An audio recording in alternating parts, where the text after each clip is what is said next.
stacja telewizyjna sci-fi przyzwyczaiła mnie do tego, że jeżeli myślę film jakościowy, sci-fi, nie, to rzeczywiście nie ma się prawa udać. No i niestety tak jest i tym razem, ponieważ Dyniogowy część trzecia, Ashes to Ashes, czyli z prochu w proch, no to właśnie jest produkcja, niestety sci-fi, stacji sci-fi. I po prostu zastanawiam się, czy mogło być lepiej? Mogło być lepiej. A czy mogło być gorzej? Oczywiście, że mogło być gorzej.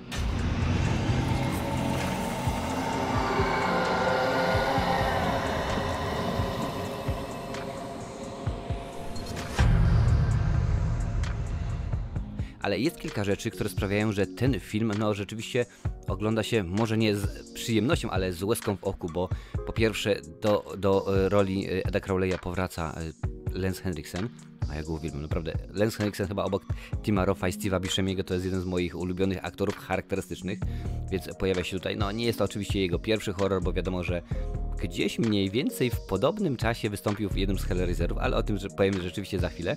Pojawia się również Doc Bradley, czyli oczywiście, a niech tak będzie, znany bardzo szeroko i omawiany już na tym kanale oczywiście Hellraiser Pinhead. Wcielał się tam chyba w 6 czy w 7 częściach, a też że oczywiście Droga bez powrotu, również omawiana, więc rzeczywiście myślę, o fajnie, będzie starcie gigantów. No, będzie starcie gigantów, chyba niekoniecznie mi się wydaje, że będzie starcie gigantów, ale fabuła jest nowa. No prawie mi się żart udał, naprawdę prawie mi się żart udał, ale ten film absolutnie omija całą drugą część. W ogóle sprawia, że drugiej części nie było. Umówmy się, alternatywne uniwersum, inne miasto, ale mimo wszystko grup Dyniogowego i Czarownica tam się znają. Dokładnie wiesz, o co chodzi. Po prostu ktoś stwierdził, że nie, dwójka to było dno dna i musimy zrobić coś lepszego. Tak, co się śmiejesz? Tak pomyśleli, tak rzeczywiście myśleli, że może będzie fajnie, może będzie zabawnie. Fabuła w skrócie, no mamy miasto. Jest tam oczywiście kilku przygód. To jest cały czas kontynuacja jedynki, więc postacie, które w pewien sposób znamy z jedynki, na przykład ten młody, mały dzieciak, który tam w jedynce mówi Edowi, czyli Lensowi, jak znaleźć czarownicę, on się tutaj pojawił już jako dorosły facet, tam oczywiście jego siostra i tak dalej. No i okazuje się, że na początku dowiadujemy się Doc, no to skrót od doktora, w tej roli oczywiście Doc Bradley. No, zażyna, kiedy ktoś umiera, no tam go po prostu ciachają, sprzedają nerkę, proszę bardzo, kto potrzebuje. A co, palisz dużo papierosków, no to może nowe płucko, dziękuję bardzo, a ty co? A widzisz, wątróbka nowa, co, bo potrzeba. No i tak tym się tym zajmuje, w końcu to wychodzi, no i ktoś tam się postanawia zemścić, a jak się zemści, no wiadomo, idziemy, no dokładnie tak, do tej znanej czarownicy, ona tam ma zrobić czary, Mary, hokus pokus, wiesz, i Hogata w tym momencie sprawia, że rozwala ją, że przychodzi Dyniogowy i tam rozwala tych ludzi. No i na tym się ogólnie film skupia. No i dobrze, w porządku. Fabuła, zarys jak najbardziej ciekawy. Może nie jest to bardzo, bardzo oryginalne, ale coś w tym jest. Rzeczywiście tutaj się bardziej, można powiedzieć, tak jak w jedynce i tak samo i tutaj skupiają się na przeżyciach może nie głównych bohaterów, ale naszych osób, które są pokrzywdzone, które się udają do tej czarownicy, bo rzeczywiście jak tam Dyniogłowy, i to jest w sumie zasadne dla wszystkich części, gdy tam Dyniogłowy już kogoś szlachtuje, no to one to przeżywają, one to odczuwają, no i później są wyrzuty sumienia. Nie zawsze, czasami są, a czasami mamy takie osoby, które są twardzielami, które są wredotami. Dokładnie będziesz wiedzieć, o co chodzi, oglądając ten film, ale oglądasz na własną odpowiedzialność, bo już mówię, bo Dyniogłowy 3 to nie jest arcydzieło. No ja już powinna się domyśleć na początku, kiedy powiedziałem, że to jest produkcja sci-fi, stacji sci-fi, więc rzeczywiście fabularnie jest cudownie, naprawdę, jest cudownie. Zacznę może od tego, że mamy scenę na początku bodajże pierwsze 2 czy 3 minuty filmu. Idzie sobie facet po lesie z pieskiem, co nie? Chodzi Reksio, idziemy, śmigamy, nagle patrzy, jakiś facet ciągnie ciało. No i on ucieka i w środku lasu jest krematorium. Ogarniasz? W środku lasu jest krematorium. W ciągu 3 sekund robi się ciemno oczywiście. On jak już widzi kolesia z ciałem, jest jasno, biegnie, już jest ciemno. Mówi, no to ja chyba wejdę do tego krematorium. Tam się schowam, będzie bezpiecznie. Po czym się chowa i oczywiście jest źle. Czyli prawo Murphy'ego mówi, że jeżeli może być gorzej, to będzie tylko i wyłącznie gorzej. No i tak to się rzeczywiście dzieje. Potem jest jeszcze więcej głupot. I ten mój entuzjazm, który miałem na początku, mówię, tak, Doc Bradley, Lance Henriksen, fabuła nie najgorsza, bo zwiastun zobaczyłem. I tak będzie lepiej. Będzie lepiej. Mam nadzieję, że będzie lepiej. No, nadzieja matką głupich. Właśnie jak tutaj widzicie, siedzi jeden z nich, bo nie wygląda to dobrze. Naprawdę dostajemy tępe postacie. No, chyba naprawdę powinienem sobie wyrobić znak jakości, trademark i za każdym razem jak mówię tępe postacie, to powinienem przybijać pieczonkę i brać za to pieniądze, bo rzeczywiście, no to jest, w horrorach to jest nagminne, naprawdę tego jest dużo i to nie chodzi mi tylko o, powiedzmy, o główne postacie, ale chodzi mi o ludzi w jakimś tam w miasteczku, jakiejś wiosce, o agentów FBI, CIA, czy tam jakiegoś PKP, które się pojawiają.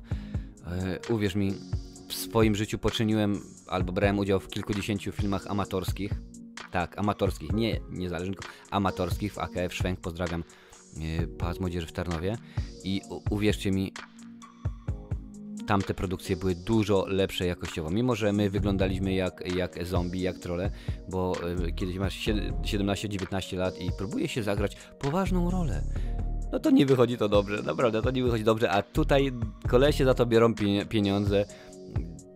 Chciałoby się powiedzieć, ok, biorą pieniądze i wiedzą za co biorą pieniądze. No nie wiedzą, po prostu to było na zasadzie coś. A co, nie masz co robić? Aha, kopiesz ulicę, tak? Drogi. A chodź, dostaniesz okulary, włożymy na ciebie garnitur.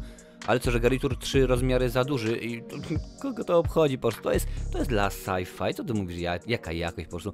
Tam ma się zgadzać ilość wyświetleń, bo muszą być odpowiednie przerwy na reklamy i tak dalej, i tak dalej. No i właśnie tak ten film wygląda, że to jest jedna wielka bzdura. Jak już mówiłem, to jest film telewizyjny, nie było żadnego pomysłu na kino, nie było oczywiście też pomysłu na albo jeszcze VHS, albo już na DVD, ale mi się wydaje, że akurat chyba jeszcze patrz, film nie zabija. Jeszcze wydaje mi się na VHS-y, więc no niekoniecznie.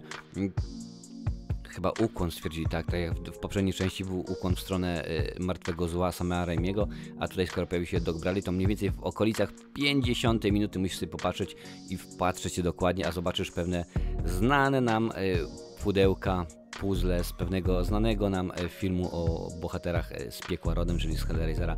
Sprawdź sobie, jeżeli znajdziesz, jak najbardziej, masz ode mnie talon na balon, możesz sobie go kupić, nagrać, więc no jest to rzeczywiście coś pięknego. Film, tak samo jak 4. część, były kręcone razem. Taki był rzeczywiście pomysł. Studio Sci-Fi. Studio, ależ skrupuńczym się powiedziałeś studio. Nie no, telewizja, jakaś tam kablówka osiedlowa z Sci-Fi. Stwierdzili, no skoro mamy już prawa autorskie, to jedziemy na maksa. Mamy tutaj Lensa Henriksena, mamy Doga Bradley'a. Lecimy z koksem, będziemy kręcić dalej, więc nakręcono 3. i 4. część, nakręcono razem. Jak najbardziej były kręcone razem w... Co? Vancouver, Kanada? Nie, Amerykanie. W Rumunii. W Rumunii oczywiście, bo taniej, więc jeżeli mówię Rumunia, jeżeli mówię Węgry, jakaś Bułgaria, to wiadomo, że tylko i wyłącznie dlatego, że trzeba zaoszczędzić na wydatkach, trzeba zaoszczędzić na kosztach i domyślam się, że przy okazji tego filmu, bo tak było przy okazji chyba 7. czy 8. części Hellraisera, w której to właśnie występował Lance Henriksen i chyba nawet Henry Cavill. Pamiętam, że dokoptowali go do Hellraisera na zasadzie, ale zobaczmy, potrzebujemy jednego aktora, zobaczmy kto jest dostępny. I się okazało, że popatrzcie, my kręcimy ten film w Rumunii i kto jest teraz w Rumunii? Lance Henriksen, no to dzwonimy do niego. I rzeczywiście tak to bardzo często wygląda, bo ten film jakościowo przepraszam, bardzo przepraszam, że w przypadku filmu Dyniogłowy 3 użyłem słowa jakość. Nie ma, to jest jak 5 do nosa po prostu. Jak Tomasz Adamek do intelektualisty. Tomek Adamek nawet nie potrafi wymówić tego słowa, ale nieważne, dobry bokser był kiedyś. No i krótko mówiąc, nie no, wyobraź sobie, no to tak jakbyś powiedział, Patryk Wega, proszę bardzo, zrób mi nowy, dajesz, szeregowiec Ryan, masz nakręcić. No to byłoby pewnie, już wyobrażam sobie, aby ten Ryan tam bluzgał i w ogóle byłoby dużo leciało mięcha i nie takiego, jakbyśmy tego oczekiwali, bo Dyniogłowy 3 to nie jest kino dobre, to nie jest kino, i to mówiąc kino dobre, to nie mam na zasadzie na myśli, że o proszę bardzo, jaki fajny, oryginalny pomysł, rzeczywiście, bo czasami się zdarza, że nawet kolejna tam 10., 28. część będzie w miarę sensowna. Popatrz, co się stało z pierwszym Halloween, że tak powiem, z tej nowej trylogii, albo z kolejnymi odsłonami serii Krzyk. No da się zrobić kolejny fajny film, ale masz 2 fajnych aktorów, masz pomysł, no bo Dynia Głowy się nie będę nawet rozwodził, no bo zasadność jest ta sama. Wygląda to Tandet, nie wiesz, to jest tak, że Dyniogłowy był zrobiony z części zakupionych w sklepie, wszystko za 5 zł.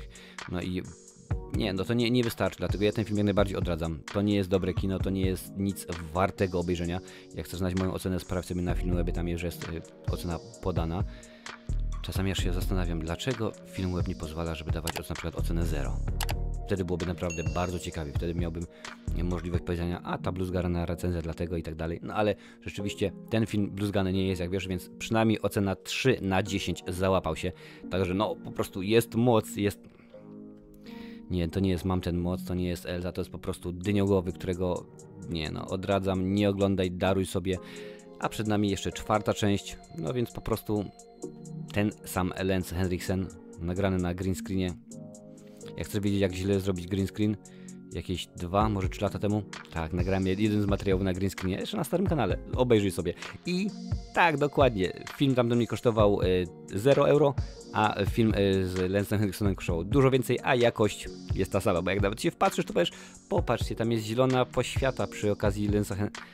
Dokładnie, to jest takiej jakości film, ale jeżeli lubisz horrory, to lubisz je, to je kochasz i po prostu nie ma innej opcji, więc wszyscy wiemy jak jest, dlatego sprawdź tę listę. Tak, tutaj kultowych recenzji, kultowych horrorów jest całe mnóstwo.